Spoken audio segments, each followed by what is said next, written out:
할렐루야. 네. 볼륨이 약간 큰 것 같습니다. 조금만 줄여주세요. 네. 오늘은 4월 동안 함께 나누었던 부활 시리즈 마지막 시간입니다.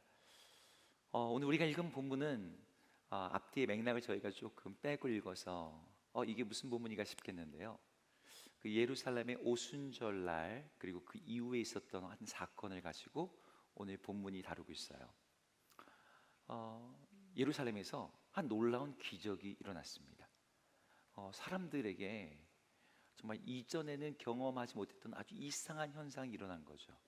수많은 사람들이 보는 앞에서 이전에 하지 못했던 정말 난곳방언의 수십 개의 언어로 각자가 하나님의 큰 일을 말하는 특별한 역사가 일어났어요. 우리 이 역사를 보통 오순절 성령 강림이라고 부르는데, 이때 사람들이 이게 도대체 무슨 일인가 할 때 그 자리에 베드로가 이야기를 합니다. 연설의 내용은 이거죠. 메시아에 대한 이야기였습니다. 종교 지도자들이 십자가에 못 박혀 죽게 한, 저는 메시아도 아니고 왕도 아니고 우리 이 민족으로 하여금 잘못된 길로 빠지게 하는 자다 해서 십자가에 죽게 한 그 존재가 메시아라고 하는 그런 선포를 했어요. 이것은 당시 종교 지도자들의 판단, 당국의 결정을 완전히 뒤집는 그런 선포였기 때문에 유대 사람들에게는 혼란과 소요를 일으킬 만한 주제였습니다. 근데 더 놀라운 점은 이렇게 외치는 사람이 누구였냐면, 불과 몇 주 전 6월절까지만 해도 예수님을 나는 모른다라고 부인했던 바로 그 사람 베드로였다는 거예요. 우리가 알고 있는 베드로는 멋진 모습, 위대한 모습, 어떤 모습이 여러분에게 그럴지 모르겠지만, 베드로는 예수님이 십자가에 달리신 그때 난 예수 그리스도를 모른다 부인하고 저주했던 사람이에요. 그런데 단 몇 주 사이에 베드로라는 존재가 완전히 바뀐 거죠. 수천 명 앞에서 여러분이 십자가에 못 박아 죽이게 한 그 예수, 나사렛 예수를 하나님이 다시 살리셨습니다. 그리고 우리가 바로 그 일의 증인입니다 라고 외쳤습니다. 오늘 이 베드로의 메시지는 간단해요. 예수님이 다시 살아나셨다는 거죠. 오늘 이 메시지에는 크게 세 개의 내용이 있어요. 우리가 뒤에 이제 핵심에 넘어가기 전에 이걸 한번 살짝 언급을 하고 넘어갈게요. 베드로는 오늘 이야기를 하면서 자기가 지금 전하는 예수 그리스도의 부활 사건이 역사적이고 실질적인 팩트에 근거한 사건이라는 것을 먼저 이야기합니다. 여러분, 만약에 여러분들이 어제는 뭐가 없었지만 만약 어제 비가 왔다고 칩시다. 그럼 비가 왔다는 걸 우리가 다 경험했잖아요. 알잖아요. 어제 비 왔잖아. 우리 모두가 알고 있는 이야기로 시작해요. 오늘 본문 22절을 한번 같이 읽어볼까요? 본문 22절입니다. 읽어보겠습니다. 준비됐나요? 읽어보겠습니다. 시작. 이스라엘 사람들아, 이 말을 들으라. 너희도 아는 바와 같이 하나님께서 나사렛 예수로 큰 권능과 기사와 표적을 너희 가운데서 베푸사 너희 앞에서 그를 증언하셨느니라. 네, 여기 보니까 너희도 아는 바와 같은 한 이야기를 시작해요. 나사렛 예수가 큰 권능과 기사와 표적을 행했는데 어디서? 너희 가운데. 그래서 수많은 이스라엘 사람들이 이걸 보았고 그걸 증언할 수 있는 사람들이 수도 없이 많다는 거예요. 그러니까 이 부분에서는 이스라엘 누구도 이걸 부인할 수가 없어요. 팩트를 기반으로 해서 지금 이야기를 하고 있는 거죠. 내가 하고 있는 이 이야기는 나사렛 예수에 대한 것이고 그것은 진짜 뉴스에, 믿을 만한 소스에 기초한 거라는 거예요. 자, 여기에 기반해서 그 다음에 예수가 부활하셨음을 이야기를 합니다. 자, 24절도 한번 읽어볼게요. 24절 읽겠습니다. 시작. 하나님께서 그를 사망의 고통에서 풀어 살리셨으니 이는 그가 사망에 매여 있을 수 없음이니라. 하나님께서 그를 풀어 살리셨다. 이거는 정말 이전에는 없던 사건이기 때문에 아주 독특한 부분이지만 하나님이 예수님을 죽음에서 풀어 살리신 일에 직접 참여하셨다. 하나님이 역사 가운데 들어오셨다는 걸 얘기를 해요. 근데 이 이야기를 하면서 오늘 베드로가 설교하는 내용의 핵심은 뭐냐면 이 일이 구약 성경에 예언된 사건이었다는 거예요. 다윗의 시편을 갖다가 인용하고 있습니다. 우리 31절을 한번 같이 읽어보겠습니다. 31절도 읽을게요. 시작. 위리 본 고로 그리스도의 부활을 말하되 그가 음부의 버림이 되지 않고 그의 육신이 썩음을 당하지 아니하시리라 하더니. 네, 이게 다윗 시편 가운데 했던 말입니다.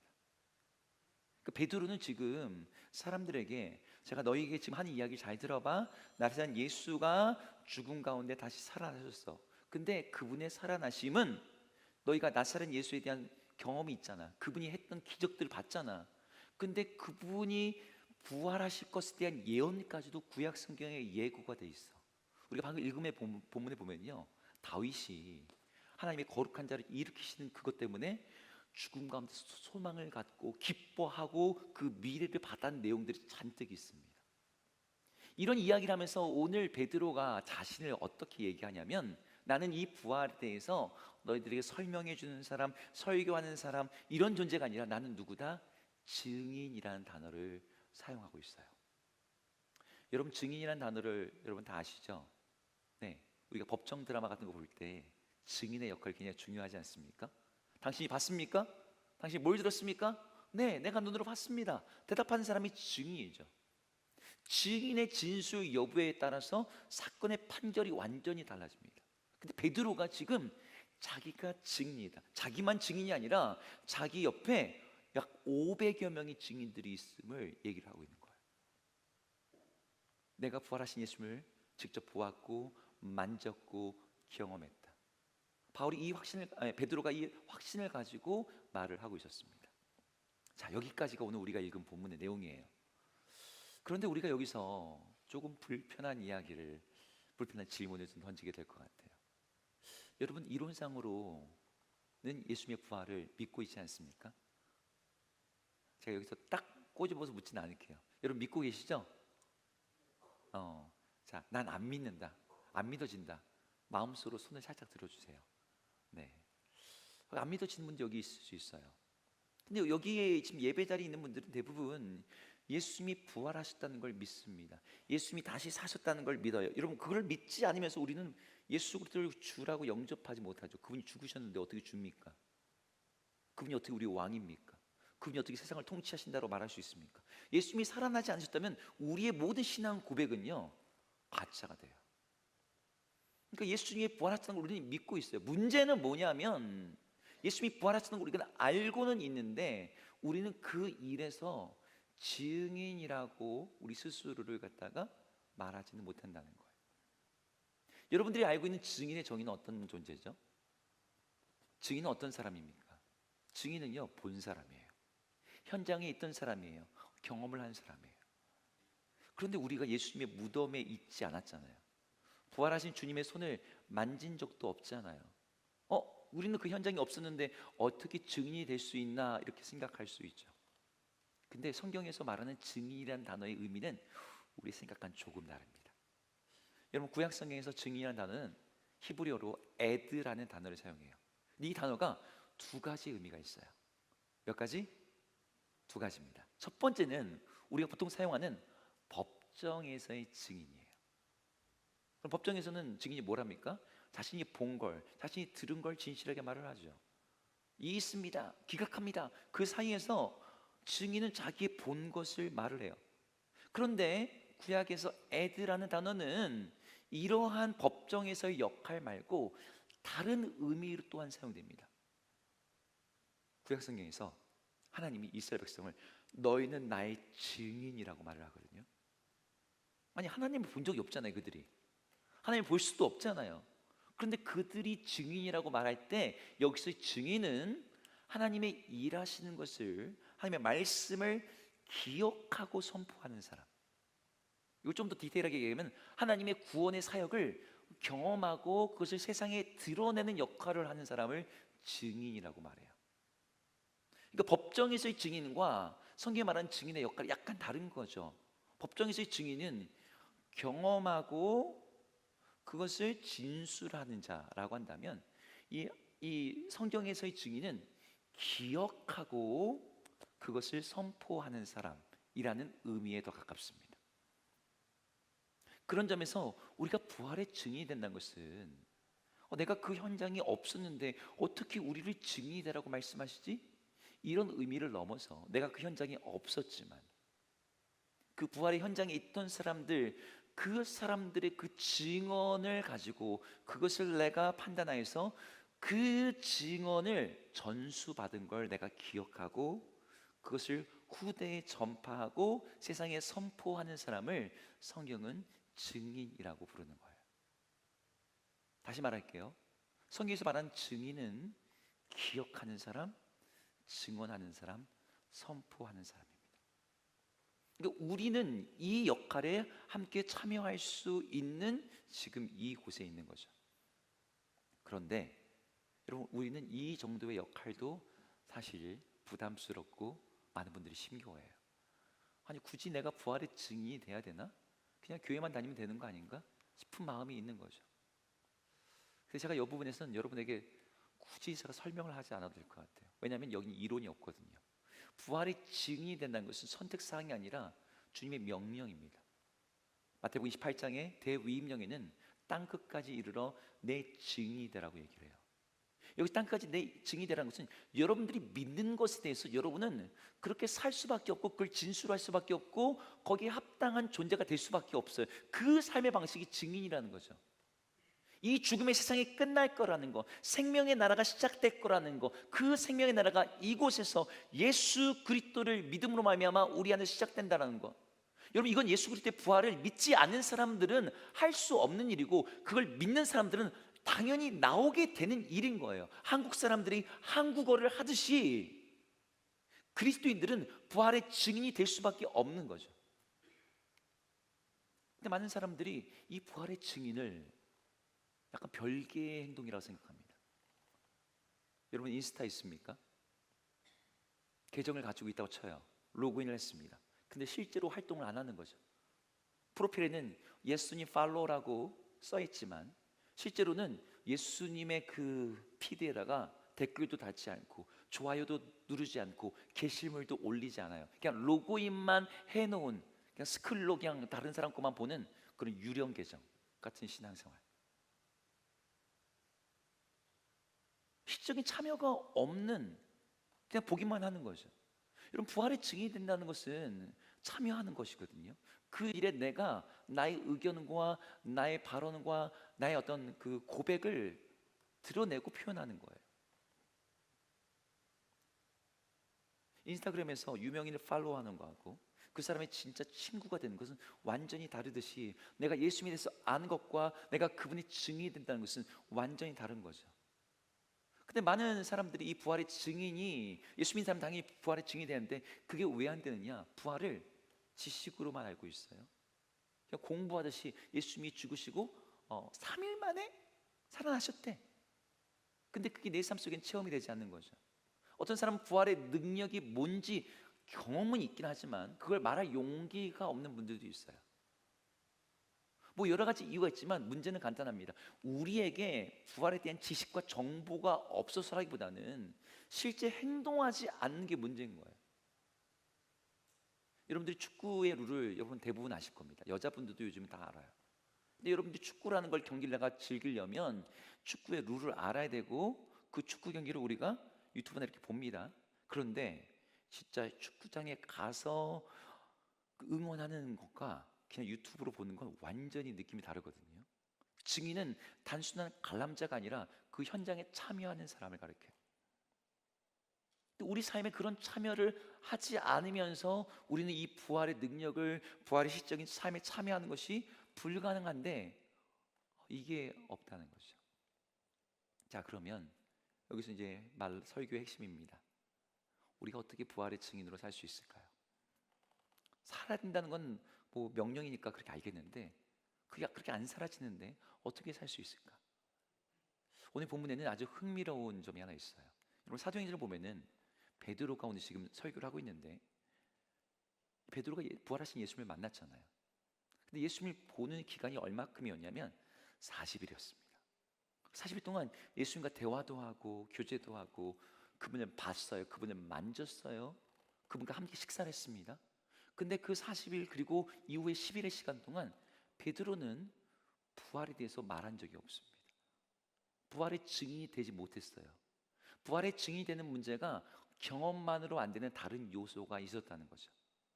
그런데 이 베드로가 언제 이 부활을 말하기 시작하냐면 어떤 한 사건, 오늘 사도행전 2장에서 일어난 그 사건을 이유로 부활을 선포하기 시작합니다.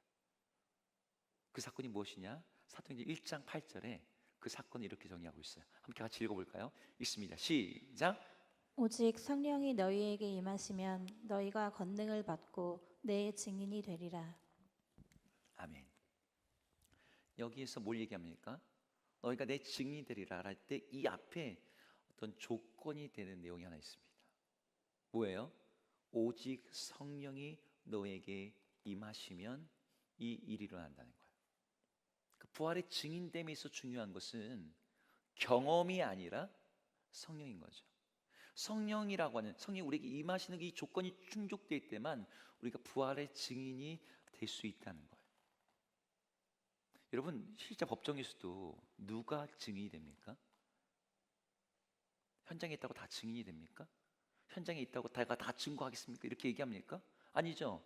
그 살인 현장에 만약 있었다면 그 보복이 있진 않을까? 내가 이 말하는 것이 혹시 나의 삶에 우애를 갖진 않을까? 사람들은 어떤 증언에 대해서는 주저해요. 내가 정확하게 기억하고 있나? 내가 이걸 말하는 것이 어떤 문제를 일으키진 않을까? 이건 단지 경험만의 문제가 아니죠. 담력과 용기만의 문제도 아닙니다. 여러분, 누군가가 증인이 된다고 할 때는 거기에는 굉장히 많은 요소가 들어가요. 부활의 증인이 되게 하는 그 근원적인 힘이 있다면 성경은 그것을 성령의 임재로 얘기해요. 성령이 없으면 왜 증인이 안 되는데요? 부활의 증인은 지식만으로 될 수 없기 때문이에요. 여러분, 우리가 수영을 한다고 할 때 동영상으로 수영 강좌 한 100개쯤 봤다고 칩시다. 여러분, 수영할 수 있습니까? 실제로 물에 들어가지 않으면 우리는 수영을 못해요. 성령님만이 우리가 복음의 이론이 아니라 복음의 삶이라는 실제로 우리를 인도하시는 분이에요. 제자들이 예수님을 눈으로 봤어요. 부활을 경험했어요. 밥도 먹었어요. 하지만 오순절 성령이 임하셨을 때에만 그들은 자기가 본 것에 대해서 말할 수 있는 실질적인 어떤 힘을 갖게 되는 거죠. 성경은 이것을 성령님이 하시는 어떤 일종의 내면화 작업이라고 합니다. 여러분, 내면화라는 단어 들어봤죠? 내가 모든 걸 깊이 이해하고 그걸 내 삶에 적용하게 하는 거. 고린도전서 12장 3절에서 사도 바울이 이렇게 얘기합니다. 함께 한번 읽어볼까요? 읽겠습니다. 시작. 성령으로 아니하고는 누구든지 예수를 주시라 할 수 없느니라. 성령으로 아니하고는 예수님을 주라는 것도 고백할 수가 없다고 말합니다. 여러분의 존재의 DNA에 우리 어떤 생명의 설계도가 들어가 있잖아요. 성령이 하나님의 진리를 우리 존재 가장 깊은 곳에 새겨 넣는 분입니다. 그분이 그 진리를 우리 가운데 새겨 넣으시고 그걸 표현하게 만드시고 그걸 살아내게 하시고 그걸 세상 가운데 변증하게 하시는 분이죠. 근데 우리는 성령의 능력, 성령의 임재, 성령의 동행이 없이 그것을 말하려고 할 때 우리는 자꾸 한계에 부딪히는 거예요. 왜? 부활은 이 세상에서는 말도 안 되는 논리거든요. 이 죽음의 세상에서는 이 부활이 주고자 하는, 부활이 말하고자 하는 그 영원한 생명, 다른 차원의 생명이 이해되거나 납득되지도 않고 어떠한 사례도 검증된 사례가 아직 없어요. 근데 그걸 이야기한다는 게 너무나 말이 안 되는 거죠. 베드로도 그랬습니다. 성령을 받기 전에 그는 예수님을 모른다고 했던 사람이에요. 그런데 그게 성령이 임하자 그 앞에 있는 사람들에게, 이 사람들이 어떤 사람이었습니까? 모여있는 사람들이 너희가 못 박은 그 예수라고 얘기하거든요.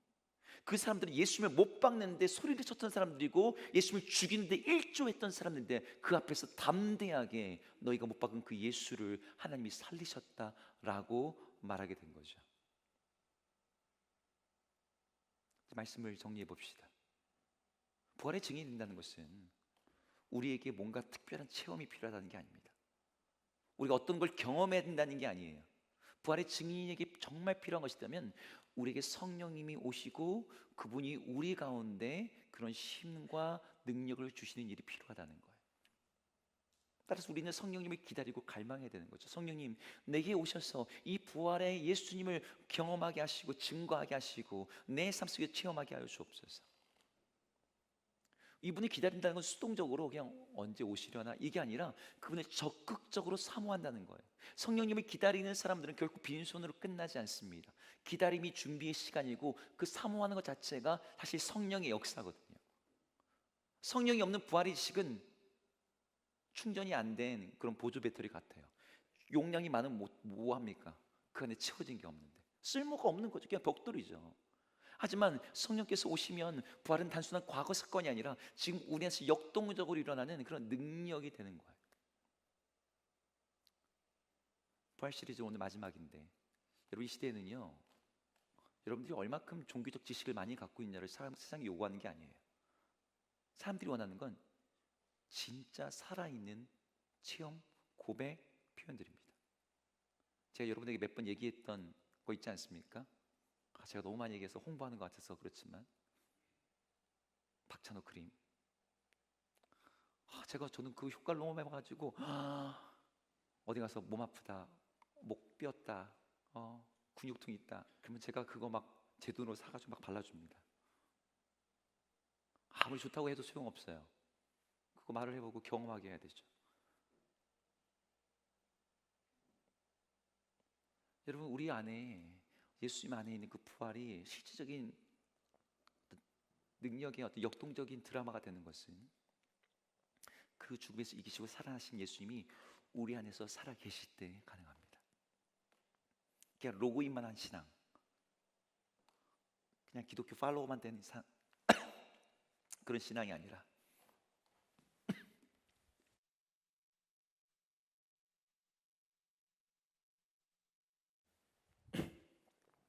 실제 살아 움직이는 그 아래 그런 부활의 증인이 되려면 우리에겐 그런 부활의 능력이 되시는 성령님의 임재, 성령님의 역사, 성령님의 동행이 필요합니다. 그럼 성령님이 어떻게 오십니까?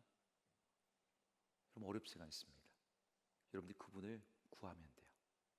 그분을 기다리면 됩니다. 그분을 사모하면 됩니다. 성령님 내게 오셔서 우리 주님의 살아계심을 보여주시고 알려주시고 내게 그 용기를 주시고 그 담대함을 주옵소서. 여러분, 이따 셀 나눔 할 때 실제적인 적용 3가지 여러분 나눌 거예요. 여러분, 그것을 여러분 하시면서 여러분의 일상 속에서 성령과 함께하고 성령님과 동행하는 그 자리로 나갔으면 좋겠습니다. 그래서 오늘 베드로가 얘기했던 것처럼 예수님을, 너희가 죽인 이 예수님을 하나님이 살리셨습니다, 우리가 바로 이 일의 증인이라고 고백할 수 있는 우리 모두가 되기를 주의 이름으로 축복합니다.